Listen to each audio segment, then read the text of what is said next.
Today's video tutorial is how to remove unwanted spot from photos in Lightroom. So let's start. Click on the spot removal icon. Click on the wheel. Increase feather to 20. Now zoom the photo.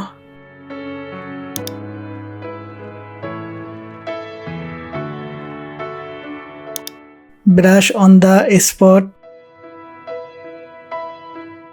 Do exactly as I am showing in the video.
Now see, all the spots have been removed from the photo.